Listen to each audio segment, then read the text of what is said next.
few minutes and everything. But I'm going to go ahead and get started with recording here and then switch over to our syllabus so that way that those of us who are not here can review this later. So this will be updated. This is incorrect as Tuesday, Thursday. It'll be Monday, Wednesday. And since I don't have to teach, primarily last semester I taught both this section and the 2141 at the same time, the 2 to 5 p.m. So I would teach from 2 to 3 and then take a break and then meet with everyone here at 3:30 to 5. But since now this is the case, we're just going to meet at 2 on Wednesday or Monday, Wednesday, and then I'll meet with my other class at 2. So this will be updated. Our meeting time will be Monday, Wednesday at 2 p.m. And then the Zoom appointments for me for any office hours and any time that you want to meet, just go ahead and contact me, and we're going to set up our own schedule for that, so that way that we can meet whenever you need to and not have it be something where, because we're not meeting in person yet. So everything here is online. So if you have any questions and I can't clarify them through email, we'll make a meeting, and that'll be the office hours that I provide. The lab manual is not mandatory to purchase. However, if you would like to, you can. Like it says here, a PDF of each lab will be uploaded on Canvas, so I'll show that after we get through the syllabus and example. The lab notebook, we can use Microsoft Word or Google Sheets, not Sheets, it's Google. Well, on the Google site, they have a version of Microsoft Word that's free, and you can utilize that as well. So you need to upload it. Make sure when you upload, and this is a critical point, to upload it in .doc format or PDF format. So that way that when I open it, I don't have to go through opening and trying to sort through all these different types of files. So just only PDF or .doc. That'll be the fine uploading formats. Then make sure that you have a desktop and cell phone to be able to access Zoom, as well as it is really preferred take your tests on your quizzes and everything on your laptop or desktop, because I've heard of bugs before, and I don't we really can't make exceptions for certain students having technical difficulties. You have to utilize the laptop or desktop, utilize it on either Google Chrome or Firefox, so that way that you don't have any sort of technical difficulties there. And then within quizzes or tests, you'll see that there will be a section where you need to upload something. So either have a scanner or have your cell phone. You can download Adobe Scan, and that is a free scanning device. There's no charge to it, and it just lets you scan everything. It downloads it to PDF for you, and then you can upload it into your computer. So you can either email yourself that document or upload it through your cord. And I'm pretty sure everyone already knows this, because I'm seeing a lot of familiar faces, and I saw a lot of familiar faces on my grade books. So internet, of course, the COVID-19 thing, that part, the only thing I need to remind everyone of is that if you do catch COVID or you catch any sort of illness, please contact me or Dr. Rastogi, so that way that we can help you with that situation. It is better because you can still come onto the Zooms. You can at least participate by listening, and that way you don't have to worry about missing any points. If you're sick in bed and you just have to pop up Zoom on your phone to listen, that's totally fair for me. But if you do get sick and you need extensions on anything, I understand. We just need to have a doctor's note, etc., or a positive COVID test sent to us, so that way we can help you, because this is a very fast semester. Okay, it's only 4 weeks. I know some of you who had done this before, you saw how fast it was. It's going to be just as fast for this one. And so going forward, this part's just some relative information you can review later on your own time, and just some generic information that's given out. All this stuff is through Canvas. Make sure you have your notification settings on to where it sends it to your email, because I don't have everyone's direct email yet. I only have access to inboxing you through Canvas. So if you do prefer to contact by email, then please send me a direct email. That also is up here if you ever need it, slb232@txstate.edu. It's right at the top of your syllabus. And so keep going forward. Attendance policy for here is going to be based on two things. Number one, showing up. And number two is the pre-lab check. So every lab, other than this one, because we have this discrepancy with the issue of we thought the lab was tomorrow and it's actually today. So today there is no pre-lab check, but on Wednesday we will have a pre-lab check. What I do is that I target random individuals and I just check and I just say, hey, show me your pre-lab. You can share screen, or if you have it physically, you can show me it. And then when you share screen, I'll just make sure that you have your purpose, your materials, such as your apparatus and then your instruments, and then also your procedure. And then if there are any pre-lab calculations up to there will be needed. The post-lab stuff, don't worry about it yet. Pre-lab just needs to have it to where you can walk into a lab and actively participate and perform this experiment without needing to console to your phone for the lab manual. So make sure the procedure is written in your own words. Make sure your purpose and your materials, such as your apparatus and instruments, are completed. The procedure is done, and then if there are pre-lab calculations, make sure those are completed as well. Then, other than that, this is a lot of like in-lab stuff. Don't worry about that. We don't have to, worry about that stuff. So the method to doing this, and this is just if you've done this before because you took an online class or you in my previous one, you know what to do. I'm just going to review this really quick. Make sure read your experiment from the lab manual, watch the videos, and this is a big one because people get confused on this. You need to complete the pre-lab quiz before the class period, because the pre-lab quiz would be like if you walk into a lab, like when we have our labs in the fall semester, you're going to be performing a pre-lab quiz right then and there. It's not supposed to be something you take later on in the week. You're supposed to, read through your lab manual, study it, perform your pre-lab quiz, then show up to lab with your pre-lab notebook completed. Okay? In person, you need to show up to the Zoom meeting every time, unless there is an excused reason. Excused absences will be counted as full participation, but you'll need to say, hey, here's my doctor's note, here's my this or that. Somebody had a person who passed, and that counts as an excused absence. Again, don't abuse this policy. It's a very quick course. This is just a month. So make sure to show up every Monday, Wednesday at 2 p.m. ready with all of your stuff ready, and you'll get like 100 on your participation. Participation is exactly that.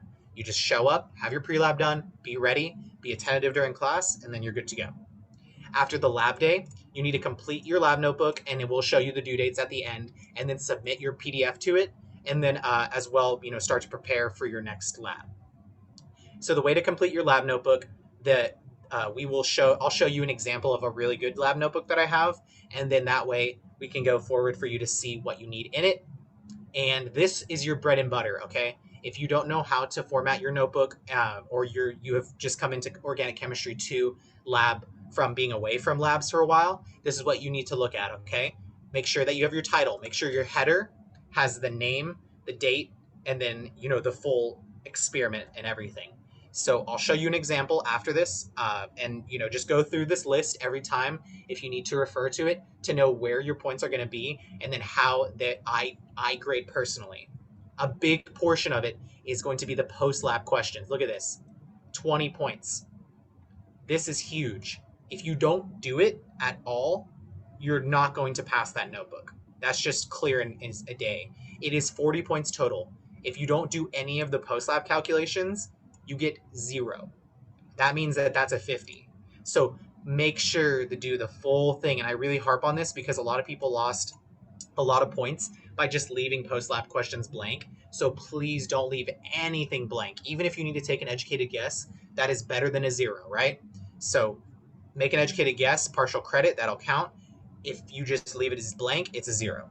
That is the grading policy as stated there. So the overall grade now here, as you can see, this is the rubric. So this is going to be your bread and butter for how you can calculate what your total grade is. Now, for all the assignments, your lowest grade for each of these sections is dropped. Your lowest grade in participation, so if you miss a class day, it's dropped. Or if you forget to do your pre-lab, it's dropped. So if you get a 5 out of 10 because you forgot your pre-lab one day, that'll be dropped. So that's good. One quiz is dropped. One lab notebook is dropped. And then, but the discussion and poster, no drops for that. So just the participation, quizzes, and notebook, just note that you do have a free pass, but don't use it as a get out of jail free card if you want to skip an assignment, because I can tell you from firsthand from seeing grades last semester is that if you do not do an assignment, and then let's just say you made like a 25 out of 40 on your second lowest quiz or second lowest notebook, guess what? That 25 is going to sit there. So instead do all your notebooks, and then that 25 that gets dropped, and now you have all 30s, all A's, and you're good to go. So do not skip any notebooks. It is going to be very detrimental to your grade. So going forward into the final exam, so that's going to be on Thursday, August 4th. And I know it's not on the class days because it's like a Thursday, but the thing is, this is just the final date, and this is when it's going to be. Thursday, August 4th from 9 a.m. to 11:30 a.m. It's 2.5 hours. Most people complete it in about an hour. It's not that long. And then also you can optionally take it at 2 p.m. to 4:30. So the good thing is, schedule it ahead. If you have work, you need to just tell your work, hey, I got to take my exam August 4th, and then decide 9 a.m. to 11:30 a.m. or 2 p.m. to 4:30 p.m. You have exactly 1 month from now to set this up, so there are no excuses in terms of, oh, Scott, I can't do it on that day. I have to work. Well, you need to schedule it now. You have a month ahead. This isn't just popping up on you out of nowhere. No excuses. This is the date and the time. So the way that we do it, if you haven't taken this exam before, make sure you have a laptop and then your cell phone. So you'll take your cell phone, okay, and then you're going to set it up to your side, and you're going to have it facing to where your screen is facing your Zoom. So that way that we can make sure when we look at your Zoom, that we see that you just have Canvas open. That's the way that we verify that nobody is, utilizing any other websites to cheat on the test. So then you'll be proctored by me or one of my colleagues during your exam on Zoom, and you'll just do the exam, and then so then you will need photo ID proof. So that means just have your Texas State ID, your driver's license, whichever thing that shows your face, and then also has your name on it. Additionally, at this point, I need to remind everyone, if you don't have your picture of your face on your Canvas person, please go into your profile right here. You see where my face is here on this account button. You click that, then you click the circle if it's like empty with no face on it, and then upload a picture of yourself. That's going to be required for the class. So yeah, this is how it's going to be set up. The camera's looking at the Zoom, and this person's making sure he has paper and pencils and erasers. So yeah, just like any exam, that's how that goes. This is grading scale, as you know from previous classes, same grade. The last day to drop is Tuesday, July 23rd. The first day is today. The consensus is the 8th. And then I do recommend, honestly, if I cannot tell people to ever leave a class because that is not allowed by teachers. I recommend that if you feel that the class is too fast, by week 2, you probably need to consider. You need to consider what you're going to do. Okay, because it's so fast. It is a really, really fast course. So if you're good to go about week 2, week 3, and you see like all your stuff is turned in, you're doing good in the class, great. However, I'm just saying, there is an option to drop, and the last day is July 23rd. So make sure, if you're missing a lot of assignments, highly consider the drop policy there, okay? So I'm just leaving that on the table as an option for you. And then don't worry about this stuff. This is saying like checking out your glassware. We're not using glassware. So then going down, if you have any ODS accommodations, let me know. We do offer a larger quantity of time for the final if you need that. Honestly, the final is pretty short. 2.5 hours is like good. Most people finish within an hour or less. So, but if you do need it, email me or Dr. Rastogi, and then we will accommodate you for the ODS students. And then all of this is the common statements of, the adequate conduct, the netiquette. Make sure you just have your Zoom in an appropriate environment, that you're dressed appropriately, and that that you're paying attention to the screen whenever I'm talking, and making sure that the sound is on. Make sure to, if you need to ask a question, wait for me to stop talking and then unmute yourself and ask it. Don't cuss. Just normal polite behavior. And then going forward, So these are just the policies that we had discussed above. Additionally, the non-functional vehicle, if your vehicle is broken down, that is not an excuse to miss a Zoom meeting. However, if you are in a vehicle accident, that is different. If you're in a critical injury or if you get hurt, TLDR, if you get injured or you can't show up, you need to contact us. Give us the reason why. Excused absences are a thing. However, with regards to non-functional vehicle, you're not driving to Zoom. You can access Zoom on your phone, you can access Zoom on your computer, on your tablet, on multiple devices. So non-functional vehicle is not an excuse, okay? You can access Zoom at Discount Tire. That is fine to me. As long as you're here, that's participation, right? So this is more so for the in-person lab because obviously if your car's broken down, you can't show up to a lab. But with Zoom, we don't have excuses like that. The only thing are excused absences. Now, the grade calculation. We cannot discuss grades over email, so what you need to do is utilize this sheet to calculate your total grade as we go through the class. So all you do is take this over, put it into Excel, and then this is for Chem 2141, but just put the labs that we need to cover into those columns, place in your grades, and then do a division down there, and then you'll acquire your total grade. So it's a simple addition and then division once you've added everything together. So this is an example that you can look at for your to see how their grade is. And then so ignore this first lab schedule. There also is a separate link for download for our lab schedule if you want that aside, not have to scroll through all this.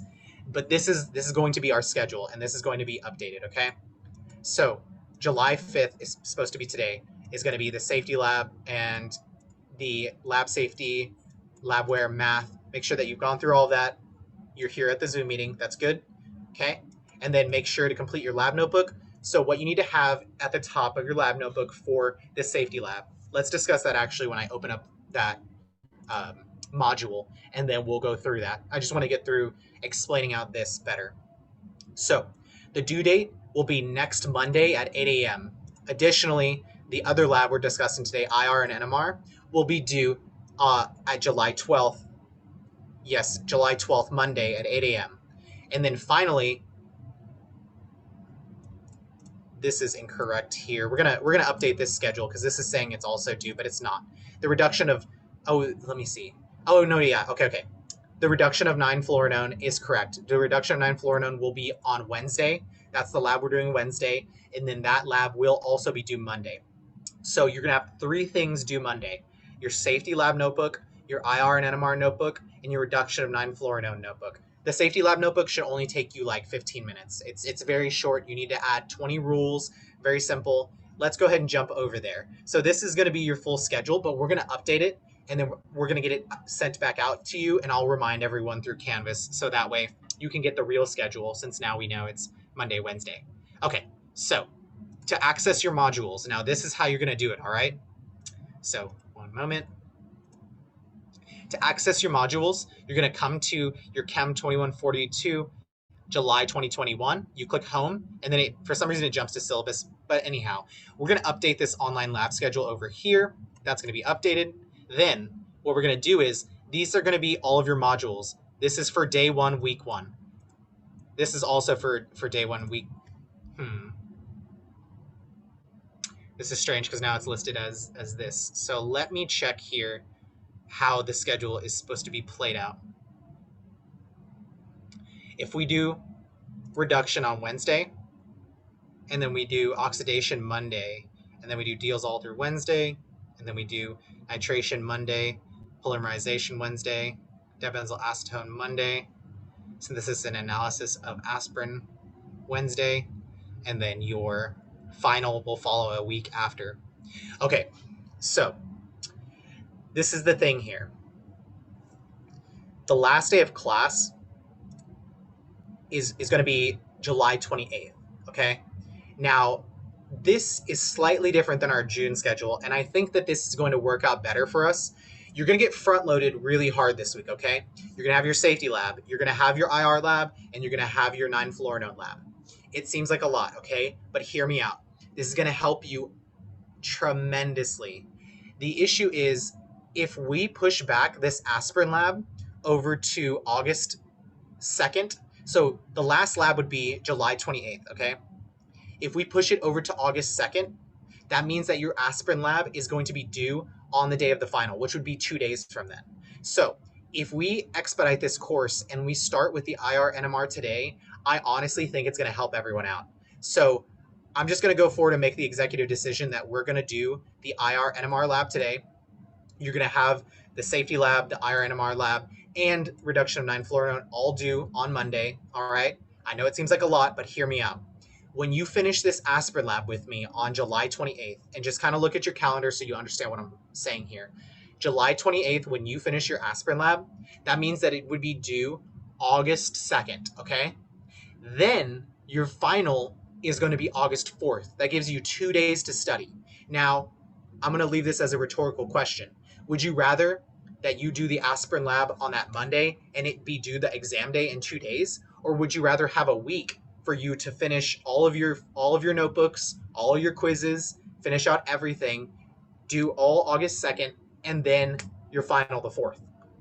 I'm just going to leave that as a rhetorical question. I'm pretty sure everyone agrees that it would be better for you to have that full weekend to finish out all of your notebooks, close everything up, and then study for 2 days and be good to go on the final.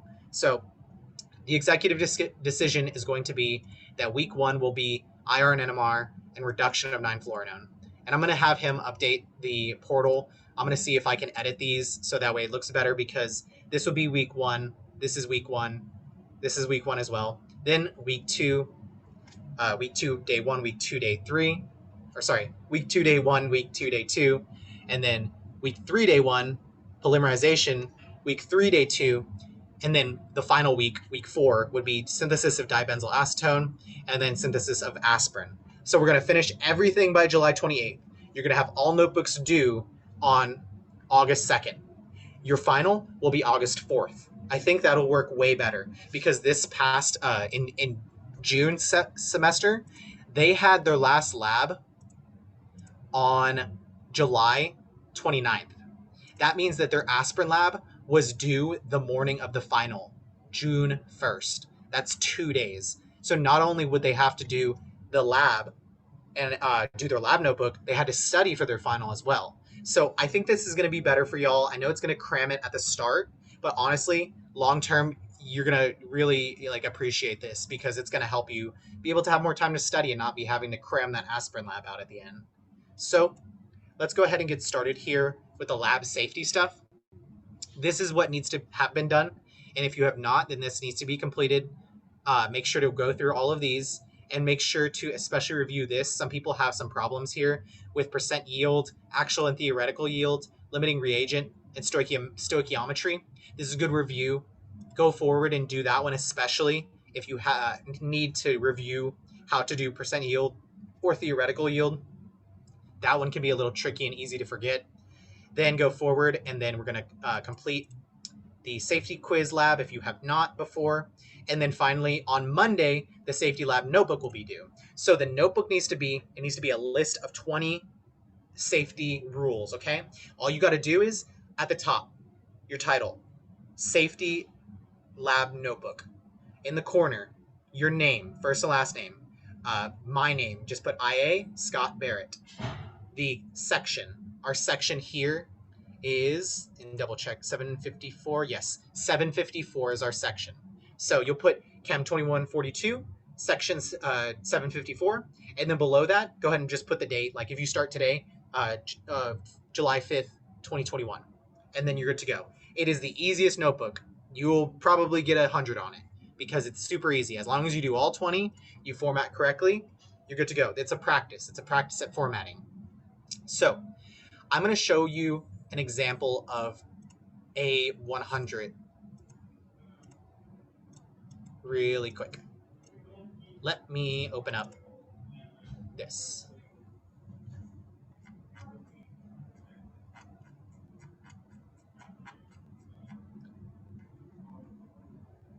Okay.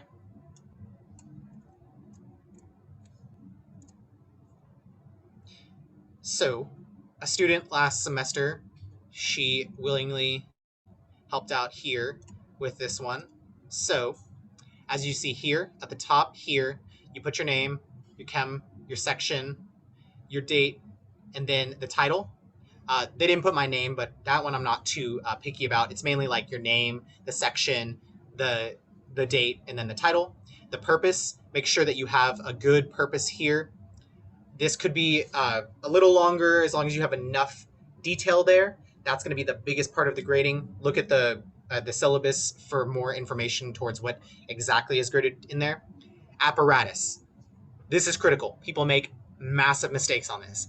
Apparatus is glassware only. Okay, look at this. The amount of milliliters, 50 milliliter Erlenmeyer, perfect. So list the size and then list the glassware.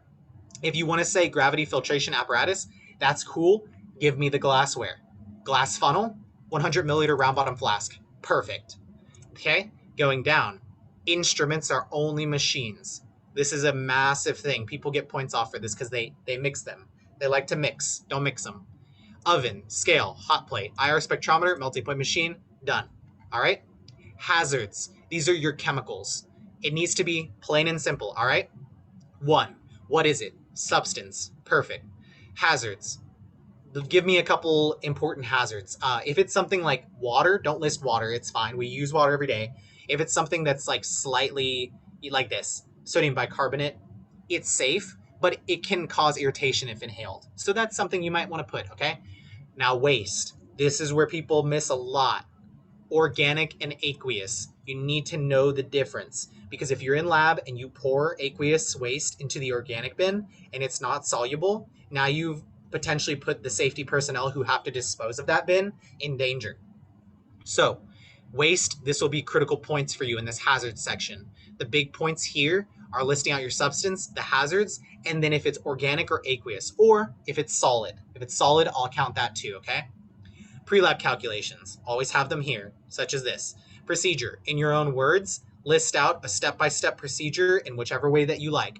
Changes, if there's no changes, no significant changes. Data, import your data from Canvas. I'll show you the data for today's lab later. This is the IR spectra, for instance, that was given for this specific one. Post-lab calculations. Here, okay, percent yield, great. Conclusions, you see how it's like a good, really long size paragraph. The explanation here is given and an analysis and maybe some background information or forethought, and maybe here some of the product may be lost through over draining. Totally valid. One thing for this, never say human error. If I see you say human error, you will receive a point off. Everyone has human error. That is not a valid statement. Spilling some of the chemical, that's a valid statement, like this. Maybe they overdrained the layer. That's how it was lost, right? But no human error. Post-lab questions. Here's a big one. Put your question before the answer. It's super simple. Copy and paste it from the lab manual. Copy your lab questions, paste them in here. Then put your answer right below it. I don't want to see 1A, 0, 2, this. You know what I mean? Don't just like toss them out there and just dart out all your answers. Put your questions before your answers. So yeah, here's, they did great. So don't steal these answers. I will review this lab specifically, very particularly, because I'm going to be sharing this with everyone. So do not steal that person's lab manual. I'm going to be, very critical, especially on that lab, since I gave you a good example there. So that's going to be that for there. Now we've gone through the safety. It's a pretty straightforward, just complete that notebook out and you'll do great. We're going to go over here, and next we're going to discuss the IR and NMR spectroscopy. And I'm going to pause this for just a half a second now. All right, so now we're going to go forward and review the lab that we need to discuss today. That's going to be the IR and NMR spectroscopy. I do recommend to watch through the videos, as well as Dr. Britton has an NMR training video in case you would like to practice NMR in the lab or go perform an NMR in a research lab possibly. So we're going to review the lab manual, and that's my lecturing method. I like to walk through the lab manual and explain to you things, as well as pull up some things on Google that you can look at and review, so that way that we can all walk through the concepts of the experiment and then give you a good in-depth theory. This is a lot of theory class. And then Make sure that the pre-lab quizzes are all completed. I know if you're just joining in now, you may be like, oh my gosh, I didn't do my pre-lab quiz. Okay, so these first two, I understand. However, going forward, the pre-lab quizzes need to be done before the lab period. So by the time that you come in, the quiz for quiz 2 needs to be completed by Wednesday. Okay, pre-lab. Have your pre-lab ready for Wednesday. The data we'll discuss down here, and I'll extrapolate into that more. And then we're going to go ahead and review the IR lab manual now. And sorry, I did not have my screen shared there at all. So I'm going to go ahead and do a quick synopsis of that because I just realized I was just putting my mouse around for no reason. So this is all the stuff here in the module. And like I said, make sure to watch all the videos. And then as well, here's like all the links to your quizzes and everything. And then the link to data down here. We're going to be reviewing the lab manual right here at the top for section number 1. So I'm going to now switch my screen over to my lab manual that I have taken notes in. And give me one moment here.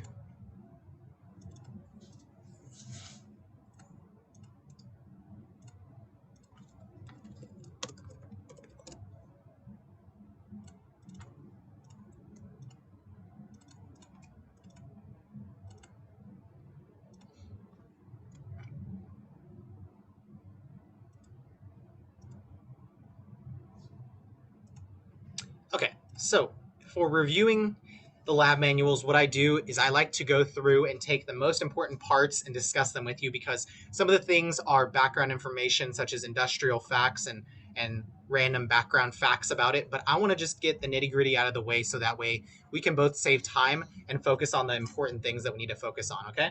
So today we're going to be discussing firstly IR spectroscopy, secondly NMR spectroscopy. So infrared absorption spectroscopy is a measure of the amount of radiation absorbed by compounds within the infrared region of the electromagnetic spectrum. So we'll look here at a picture of the spectrum afterwards, and then I can show you where it lies on the electromagnetic spectrum. However, the infrared region, it should be known, is it between the wavelengths of 2.5 and 15 micrometers. A micrometer is a micron, which is 10 to the negative 6th of a meter. This corresponds to frequencies between 4,000 and 650 inverse centimeters, or reciprocal centimeters. They can also be known as wave numbers. So it's between 4,000 to 650 wave numbers, okay? And so what we do here is we can have these relationships between equations that we need to review here. So frequency, for instance, here, this little v, it is the wave numbers, which is the inverse or reciprocal centimeters, is 1 over lambda. And lambda is the wavelength itself. So this is just some common calculations you probably won't perform in IR. IR is more about analyzing functional groups on compounds. And then additionally, you can find here that the wavelength or lambda in micrometers is equivalent to 10,000 over the frequency given in wave numbers. So the major concepts of theory behind it is that when electromagnetic radiation in the infrared region is absorbed by molecules, the molecules are excited to a higher energy state. So if we know about transition states, it is being excited up to the transition state. And then we can measure the waves coming down. So what happens is that there are different modes of vibration of atoms. So when they're excited, these modes express at different wave numbers, and we can see the position of these peaks measured in their reciprocal centimeters. So the intensity of absorbance is proportional to the change in dipole moment for the motion. So for example, a carbonyl stretch is a highly charged dipole moment from the carbon to the oxygen. All of the electrons are going towards the oxygen, versus an alkene. Alkenes, they stretch slightly, right? But there's not as big of a dipole moment, such as the carbonyl carbon-oxygen bond. So utilization of this information, the presence or absence of certain functional groups or other structural features of a new compound can be determined. This is going to be the bread and butter of IR, is learning where these functional groups are and their characteristics. So such as the carbonyl peak would be very deep and sharp, versus an alkene peak would be mildly sharp. So another thing that can be taken out of here is kind of important is the masses of atoms that are involved in vibration, or specifically the stronger the bond and lighter the atoms, the higher the vibration frequency. So for instance, in this case, and this is not relative to the energy, but in this case, this is listing out modes for you, okay? These are types of modes, the types of stretching and wiggling and bending that we can have. The symmetric stretching of this carbon here with hydrogens, the symmetric stretching, which would be the hydrogen stretching out like this from the carbon, is going to be found at 2850, 2,850 reciprocal centimeters. Asymmetric stretching, which would be the hydrogen going like this, going down like that. That's asymmetric stretching at higher, 2925. Scissor bending. They can actually wiggle like this, go towards each other, the hydrogens. That is going to be at 1450 reciprocal centimeters. And then rocking motion, which would be them going like this, going back and forth. And there are tons of really nice models online of those sorts of stretching, wiggling, the rocking, and then the scissor bending. There's a lot of different nice modules online that you can look at, and it'll be better for you. But the real thing I want you to know is to understand the mode that happens at certain frequencies, but to understand primarily the functional groups. So coming down here, one thing that we need to understand is that the infrared spectrum is divided into two portions, and these are the big locations we need to look at. 4,000 to 1,500 reciprocal centimeters is useful. That's a huge section of great functional groups that we're going to be studying today. However, there also is a thing called the fingerprint region. I don't like this region, but there are some critical things that can be taken from there. The reason I say I don't like it is because there is so much in the fingerprint region.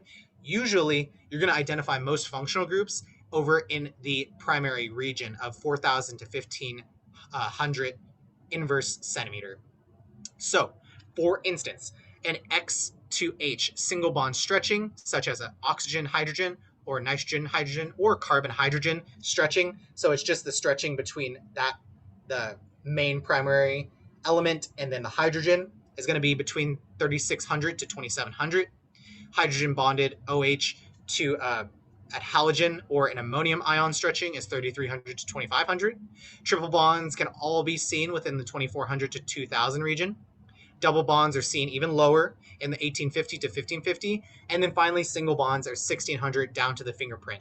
So think about this. Start thinking in your head, how do I memorize this? Okay? Highly charged species, dipoles, oxygens, nitrogens, and even some alkanes will be seen in the very high frequency, 3,600 to 2,700. Okay? Then coming in to the middle with ammoniums and hydrogen bonded to halogens. This can also be seen 3,300 to 250. Now, or 2,500. Now, this is what I like a lot, okay? 2,400 to 2,000, those triple bonds. This is a good order. Triple bond, double bond, alkane. It goes from top to bottom. So the triple bonds are going to be very high, then double bonds right in the middle, and then lowest is going to be those single bonds, okay? Very good way to distinguish alkynes, alkanes, and alkanes. So the three types, the single, double, and triple bond. The way that we utilize access to the IR spectroscopy is by Fourier transform infrared spectroscopy. So two beams are shot down. One is made to travel a longer path than the other, and then they recombine after they've passed through your compound and create an interference pattern that is a very long wavelength that can be then performed a Fourier transform. If you know from mathematics, Fourier transform is performed on this, and all of the wave numbers are separated out into a nice graph that is given to you. And we'll look at some IR graphs going down. So this is also your bread and butter. This is a really great chart for you to review. Alkanes, 2,800 to 3,000, decent. Big one, phenols and alcohols. They are huge, such a giant dipole moment that it's going to be broad and deep, super broad and deep. Carboxylic acids, you can see it, okay? It's pretty deep, not as deep as the phenol, but the hydroxyl group of the carboxylic acid can be seen there. Amines, also seen over 3,300 to 3,500. Aldehyde, hydrogen, can be seen, the stretch, 2,720 to 820. Now, for the for carbonyls, okay, these are very specific. So I'm going to skip through this because I know what's coming up next. We're going to go through each of the functional groups. The carbonyls are going to be the trickiest, so you're going to have to memorize those specifically. So review the table if you want to know the individuals. but we're going to review them individually here anyhow. Alkanes. The stretching frequency is going to be between 3,000 and 2,800 inverse centimeter. They're pretty strong. You can see it here. This is deep, very deep. They're not broad, but it is deep and sharp. Okay? Then you can also see major bending modes at 1470 to 1420 and 1340 to 1380. Another portion that you can see between carbons stretching will be between 1300 to 1100 inverse centimeter. And don't worry, I'm going to throw a lot of numbers at you, like at least 50 regions at you. Take your time, make flashcards, whichever way that you study, and try and memorize them. Okay? Alkenes. Now, like I said, when we go up, double bond now, it's going to shift up. So that carbon-hydrogen stretch, 3100 to 3000. The bending modes of the carbon-hydrogen can also be seen close to fingerprint, 1000 to 650. And then finally, the carbon-carbon alkene stretch is going to be over at 1600 to 1675. So you can see that right here with this medium stretch, okay? Not as sharp as the hydrogens stretching from the alkane, but the alkene is over here stretching in that region. Now the alkynes, the highest energy, triple bond. This is going to be the stretching of the carbon-hydrogen of a terminal acetylene into the terminal alkyne at 3,300 inverse centimeters. That's the carbon-hydrogen, okay? Now the carbon-carbon triple bond stretching is all the way up to 2150. That is a huge jump from the alkene, as you see here. That would be all the way over here at the 2150. And if it's monosubstituted, okay? If it's disubstituted, it goes even higher, 2270 to 2150. So if it's more substituted, it's going to be higher in frequency. If it's less substituted, it's going to be lower. Here's more instances. Carbon-hydrogen stretch right here, very deep. This one, see, it's super sharp, but it's thin, not broad. That's the alkyne one. Here's a carbonyl. We'll discuss those going forward. If it has a, let me see what this says. This might be critical. Because the change of dipole is small, the latter are usually weak absorptions. Unless the alkyne has a polarizing substituent such as an alcohol, then it could be a partial peak at 1601. So that's something you might want to put in your backpack, but it's not the most critical information because it's so particular. So aromatic rings, this is great, okay? This is awesome for when you're analyzing chemicals in the lab. Aromatic carbon-hydrogen stretching absorbs at 3100 to 3000 inverse centimeter. Very nice, as well as some out-of-plane bending between 900 to 690. Sharp peaks can be found at 1600 and 1500. They're just little bloop, little sharp peaks over here you see. Those are kind of ambiguous. I would focus mainly on the hydrogen stretching here, carbon-hydrogen aromatic stretching there. And you can see, well, they don't have it here, so that's awesome. Going to the next portion, we're going to discuss the good stuff. The alcohols. See here? Broad peak. I love this peak. It is my favorite peak in IR spectroscopy because it's just so obvious. It's so broad and large and deep.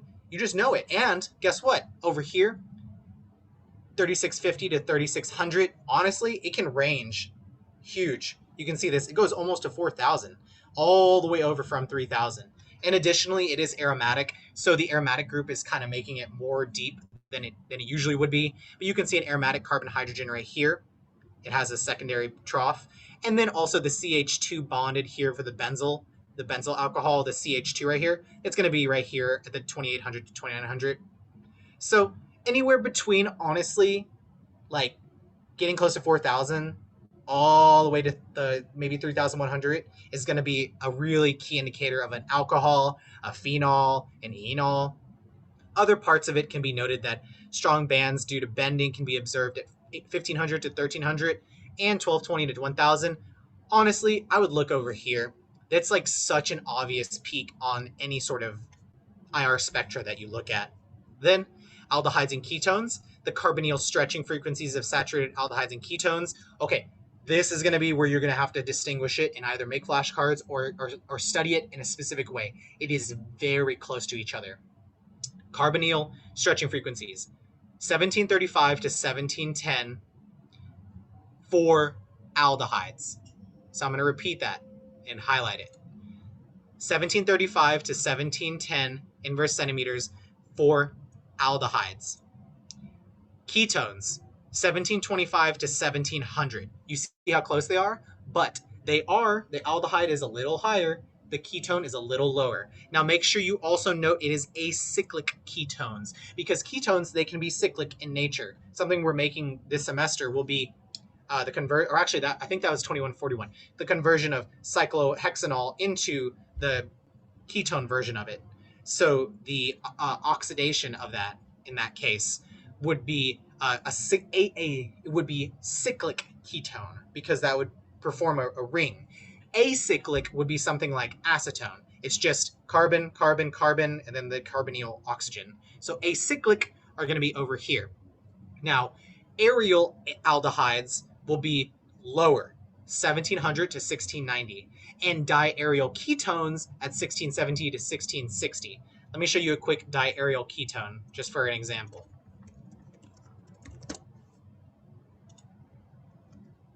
And Google is your best friend, so we're going to utilize it as open source. An acyclic ketone would be this. An aryl ketone would be this. This ketoprofen, you see how there's two benzene rings attached, and then there's the ketone in the middle? It's indicating that its alpha carbons are both aromatic groups. So when you see aryl, think aromatic.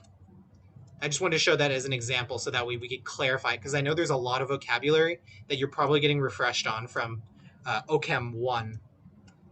So going forward, then after aryl ketones, 1670 to 1660, aldehydes. They can recognize also by carbon hydrogen, because you know they have just that extra hydrogen.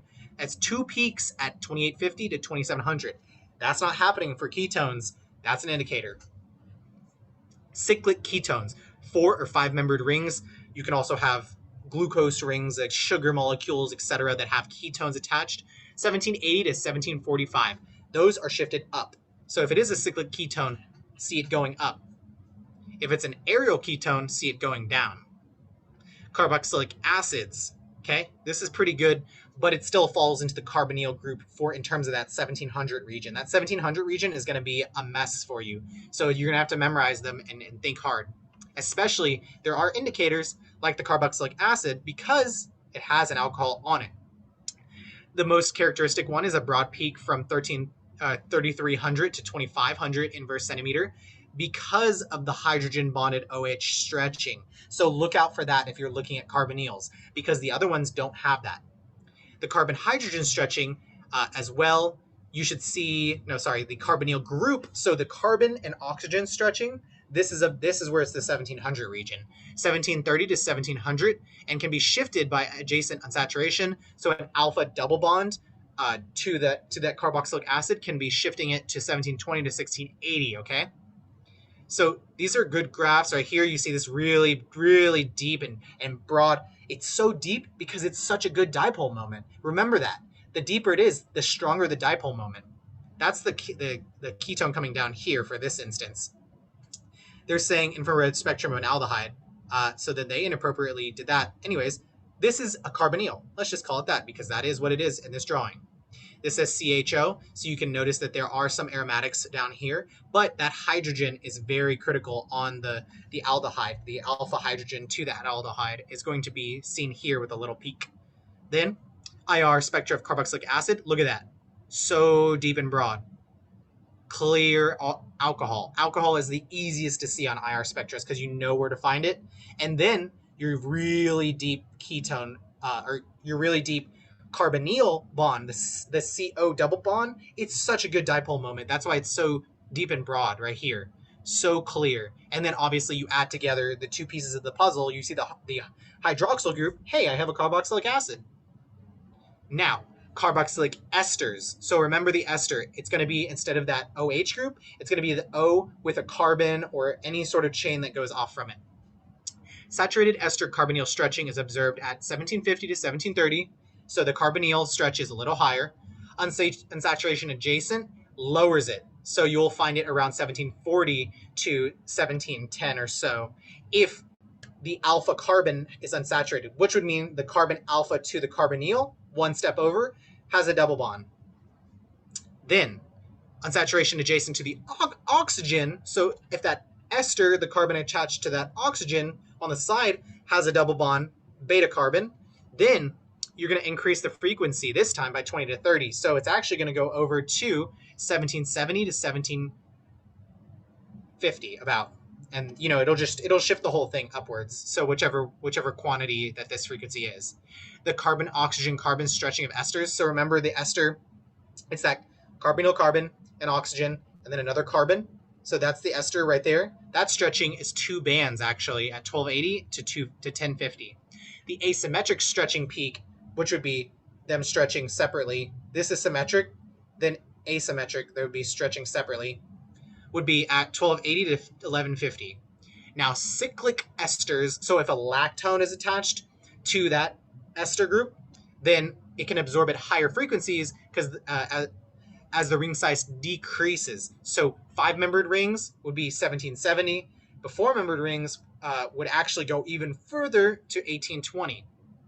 So this can pull your carbon, make your carbonyl even more of a dipole moment and be analyzed at higher wavelengths. Now anhydrides. Now that would be 2 ketones bound together by an oxygen. So just think of it like that, like acetic anhydride, for instance. Acid anhydrides are recognized by 2 high-frequency 1830 to 1800 and 1775 to 1740 carbonyl. So they're both high dipole, very deep and broad. You'll see 2 massive ones, especially in the 1800s. That's not very characteristic of the other carbonyls. So make sure to look in the 18 to 1830.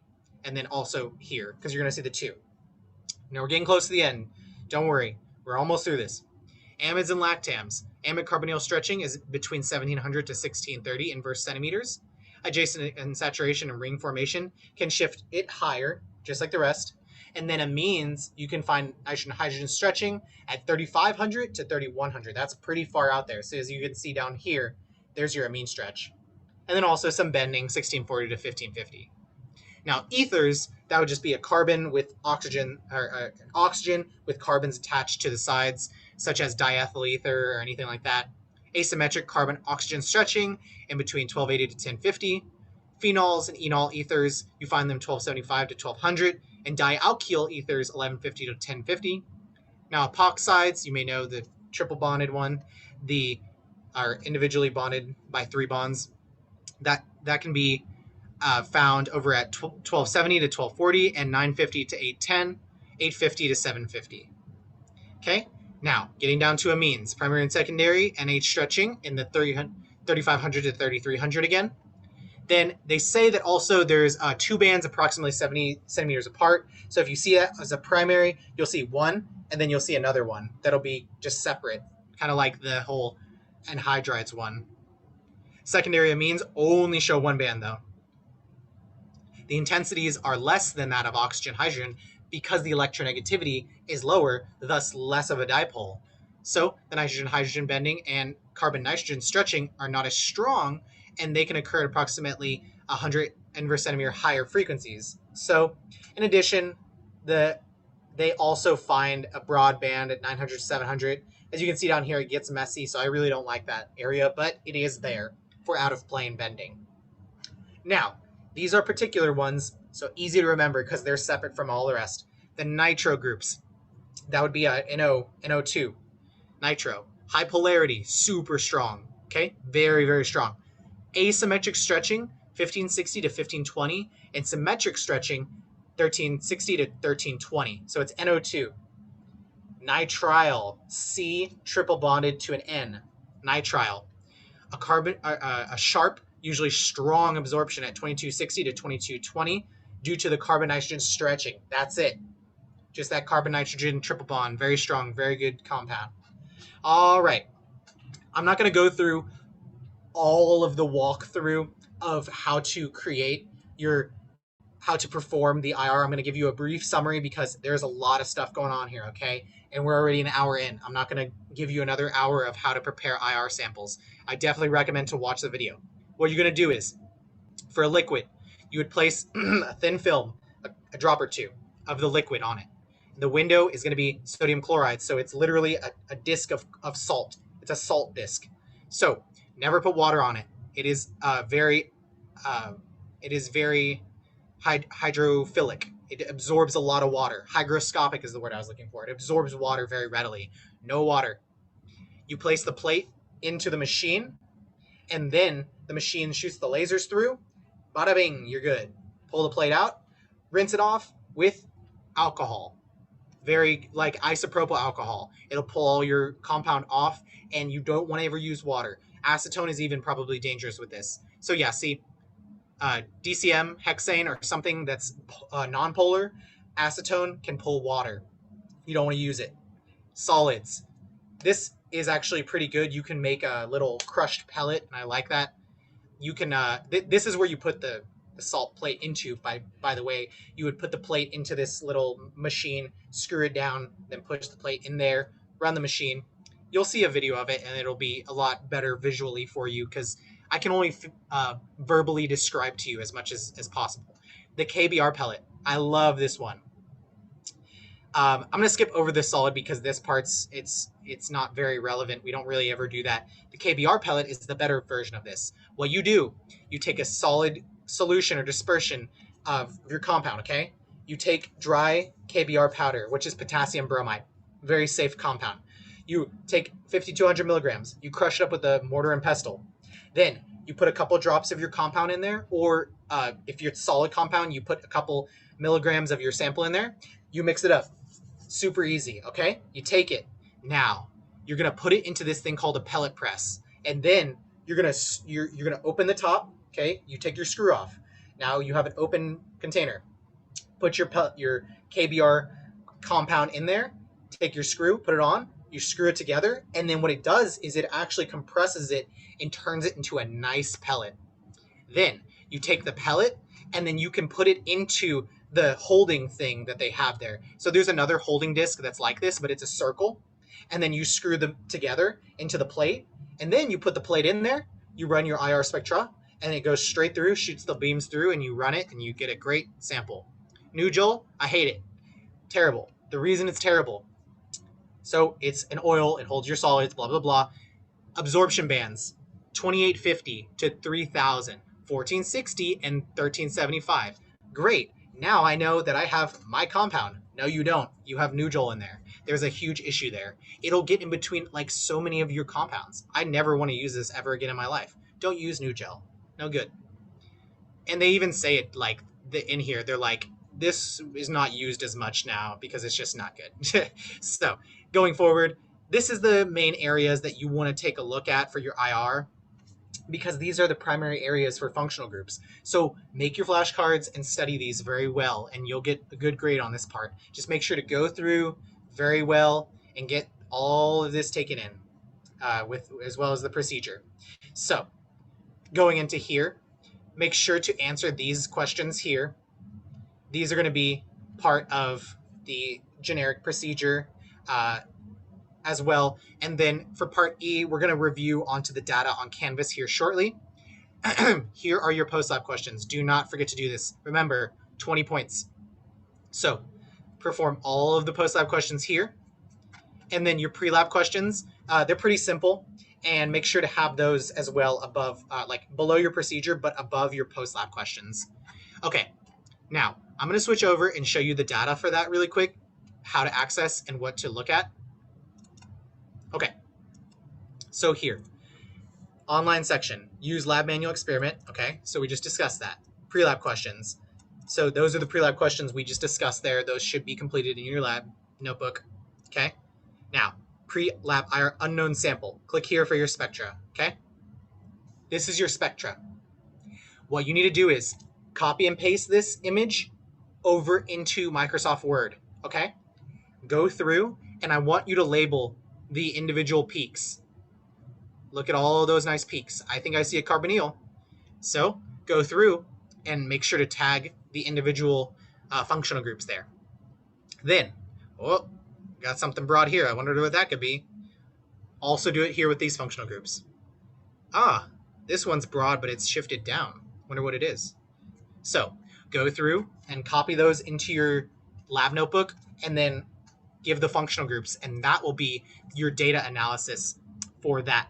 And also make sure to answer those procedure-esque questions.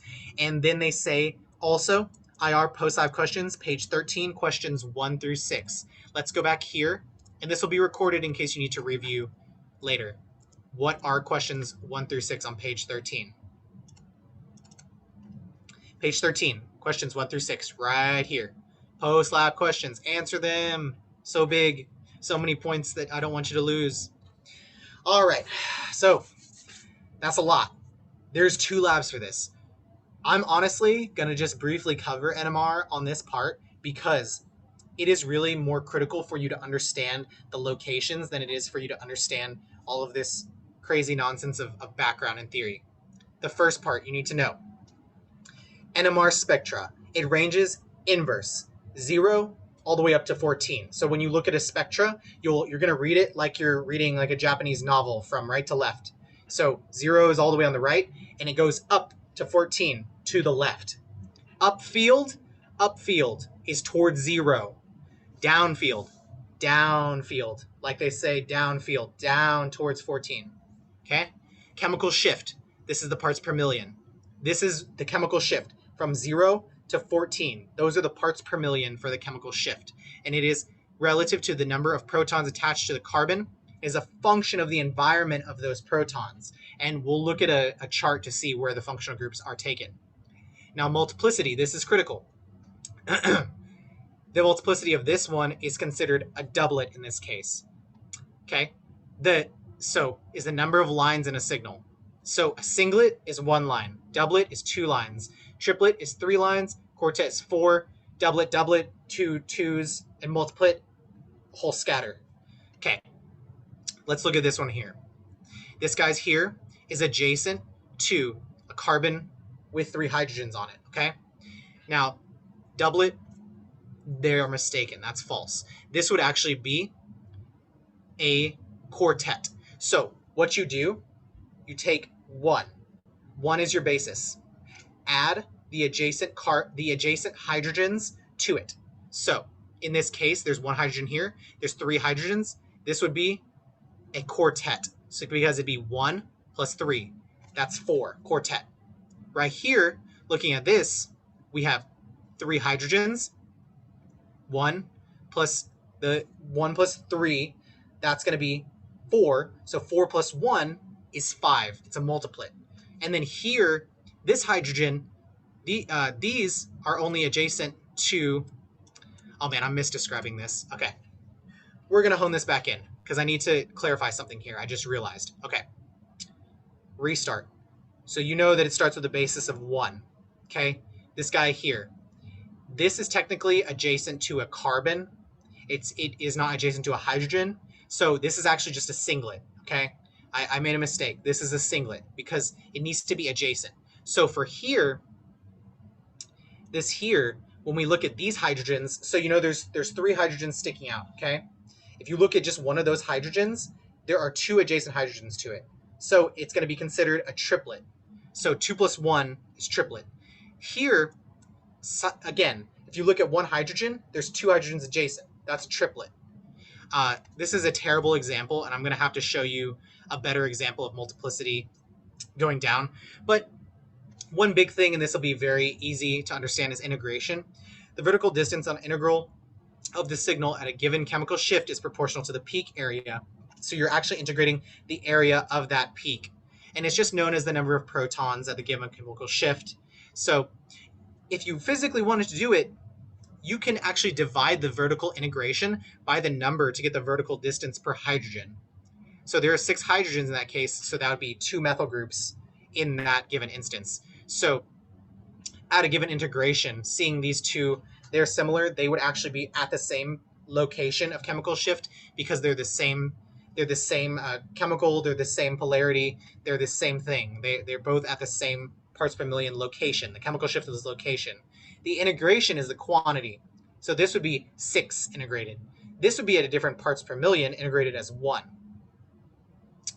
And then the coupling constant. So this is confusing, but this is like theory. The effective magnetic field of a given nucleus is the sum of the imposed external magnetic field, H naught, added to all the smaller magnetic fields from the surrounding nuclei. So the take home from here is that the nuclei of 2 hydrogens going up, they add together to create a positive H naught. However, if HA is going up and HB is going down, those will add together and cancel out because one is negative and one's positive.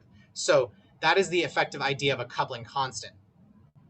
Now, protons with the same chemical shift will not show coupling.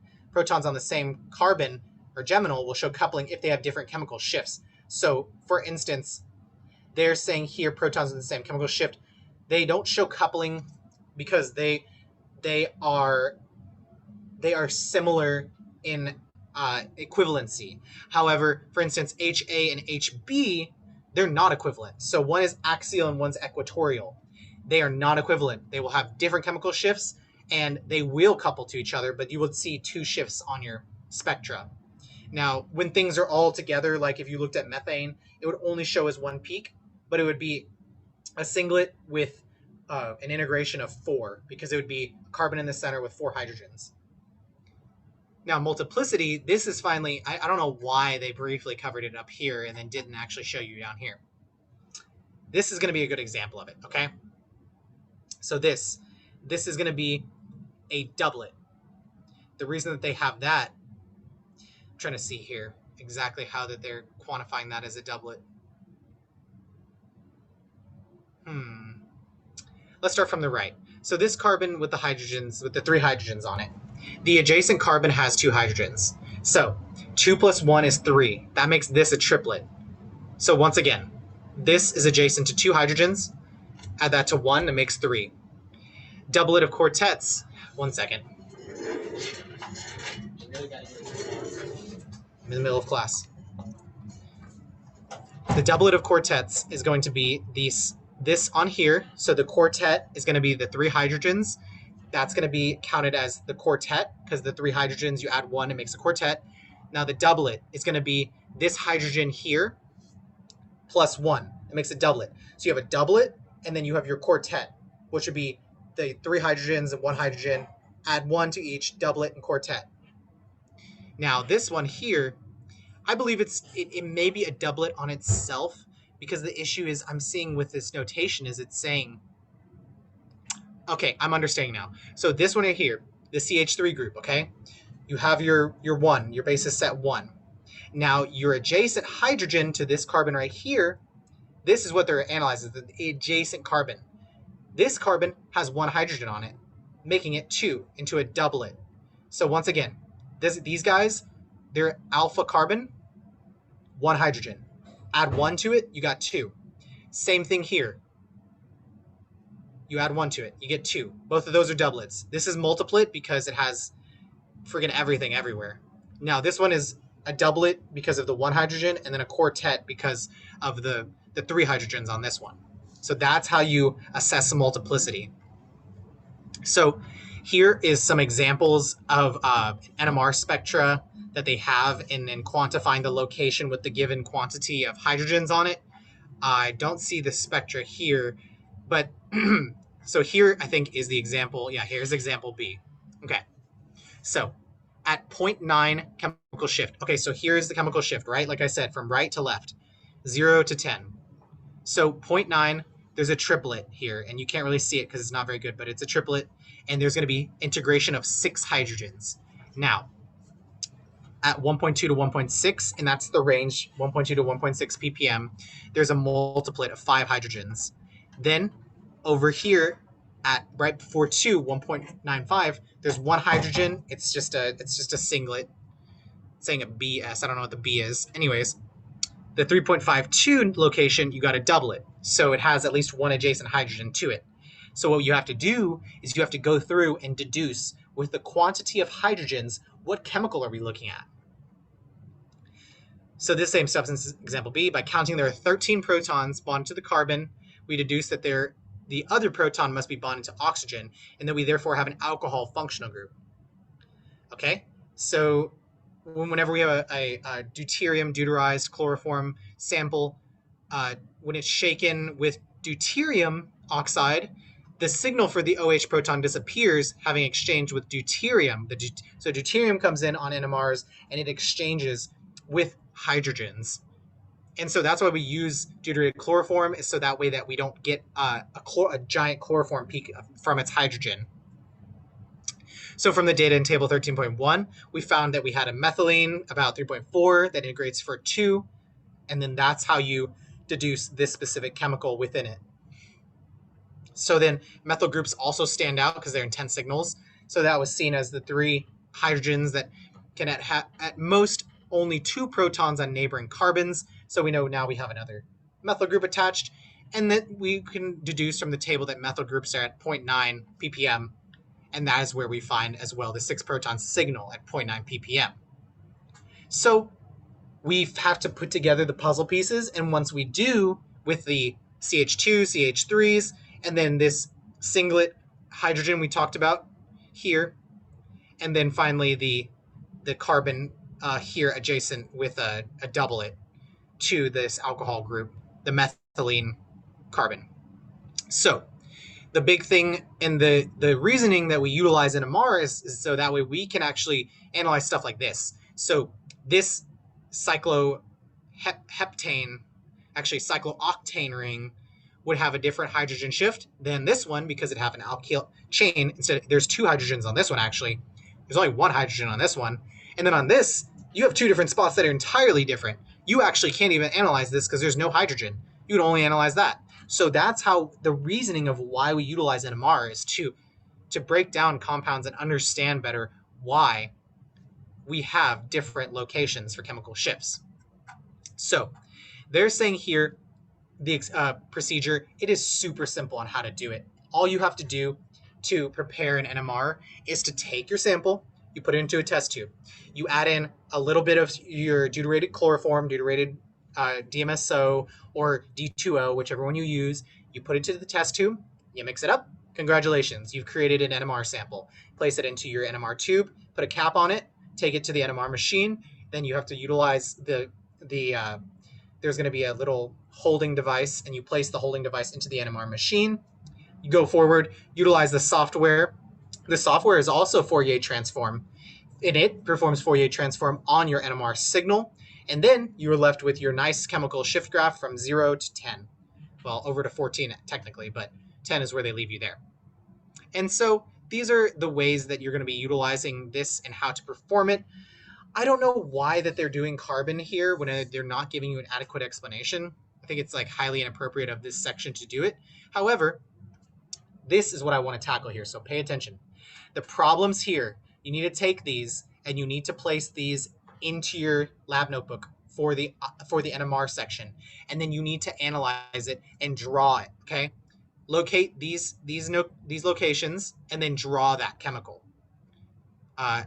And this is just a zoomed in version of this for you, so that way you can see the types of splitting, like the triplet here, etc.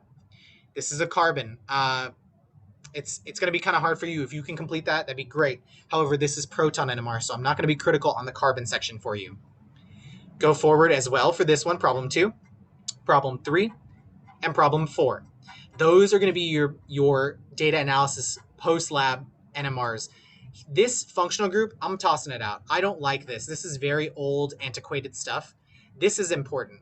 These are going to be some coupling constants that you can remember if you would like for that section. But this is a good one here for some rings, for locations of chemical shifts, if you want to know where those protons would be. Now, make sure there are 2 parts. This is data analysis set 1.